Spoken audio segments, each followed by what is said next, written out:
మీకు షార్ట్లో చెప్పాను కదా నేను ప్రైస్ ఎంత పడింది, ప్యాకింగ్ ఏం చేసుకోవాలి, ఆ వివరాలన్నీ ఇప్పుడు ఈ వీడియోలో చెప్తాను నేను. అయితే అక్కడ అలాస్కాలో వెదర్ చాలా చల్లగా ఉంటుందట. అంటే 50 to 60, 40 degrees ఉంటుంది టెంపరేచర్. సో చల్లగా ఉంటుంది కాబట్టి నేను వార్మ్ క్లోత్స్ జాకెట్ తీసుకెళ్తున్నాను. కంపల్సరీ మీరు కూడా జాకెట్ తీసుకెళ్ళండి. అయితే మనం ట్రావెలింగ్లో ఉన్నప్పుడు వాటర్ కావాలి కాబట్టి ఈ వాటర్ బాటిల్ ఒకటి తీసుకెళ్ళండి. అయితే ఇంకా మిగతావి క్లోత్స్ అన్నీ కూడా నేను ఏం పెట్టానంటే ప్యాంట్స్ అవే పెట్టుకున్నాను. ఎందుకంటే కాళ్ళకు మనము క్యాప్రీలు వేసుకున్నా లేకపోతే డ్రెస్సెస్ అట్లాంటివి వేసుకుంటే చల్లగా ఉంటుంది కదా. సో నేను అవన్నీ అట్లాంటి బట్టలు పెట్టుకున్నాను. ఇంకా మెడిసిన్స్ తీసుకెళ్తున్నాను చూడండి. అయితే సీలో మనము ప్రయాణం చేస్తున్నప్పుడు మనకు వామిటింగ్ సెన్సేషన్, సీ సిక్నెస్ వస్తుంది. సో దానికి బ్యాండేడ్స్ దొరుకుతాయి అనమాట. అవి కొన్నాను, అమెజాన్లో దొరికినాయి.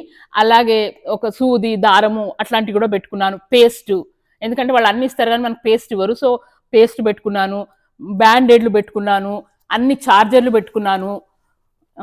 అయితే అలాస్కన్ ఎయిర్లైన్స్లో వెళ్తున్నాం మేము ఇప్పుడు వెళ్ళేటప్పుడు. సో ఒక్క బ్యాగ్ క్యారీ ఆనే ఫ్రీ, వాళ్ళు చెక్డ్ బ్యాగేజ్కి మనం పే చేయాలి. అది $35 పడింది.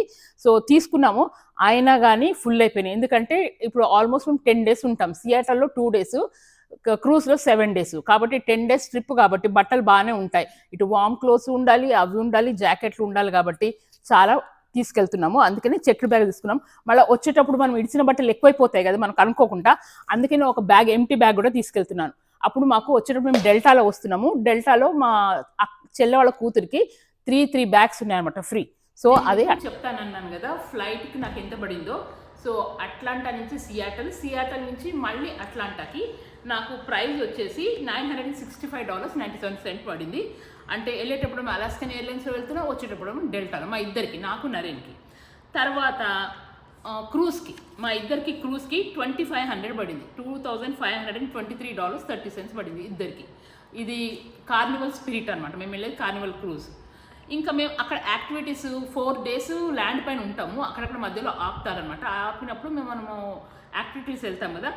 జునే అనే ప్లేస్లో మా ఇద్దరికి $437.78 పడింది ఒకరోజు.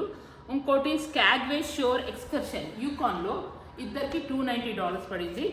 ఇంకోటి 2 hour Alaskan rain forest walk అట, అది జస్ట్ ఫర్ 3 hours అట, 2 hours, దానికి $170 పడింది. ఇంకొక రోజు ఉంది, దానికి ఇంకా మేము బుక్ చేయలేదు. బహుశా ఈరోజు నైట్ రేపో చేస్తాము. అది తర్వాత నెక్స్ట్ వీడియోలో మీకు చెప్తాను. సో ఇవ్వండి నాకు ఇప్పటిదాకా ఆయన ఖర్చులు.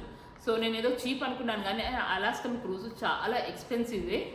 బట్ స్టిల్ అక్కడ చూసే సీనరీస్ కానీ, గ్లేషియర్స్ కానీ, బ్యూటీ, దానికి ఈ డబ్బులతో అసలు అనమాట. సో అందుకే వెళ్తున్నాము. సో మిగతా అన్నీ కూడా నేను ఎలా వెళ్తానో వీడియోలు అప్పుడప్పుడు మీకు అప్లోడ్ చేసి అప్డేట్ చేస్తూ ఉంటాను. Bye, see you then. So నాతో పాటు మీరు కూడా ప్రయాణించండి క్రూజ్కి, సరేనా? ఉంటాను, బాయ్. క్రూజ్కి రెడీ అయిపోయి ఎయిర్పోర్ట్కి వచ్చేసాను, అట్లాంటా ఎయిర్పోర్ట్కి. చూడండి, చాలా ఎక్సైటెడ్గా ఉన్నాను.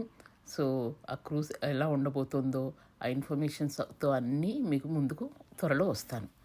Until then, bye. సో ఇంకొద్దిసేపట్లో మేము అలాస్కన్ ఎయిర్లైన్స్లో సియాటల్ వెళ్తాం. 4.5 hours జర్నీ అనమాట ఇది.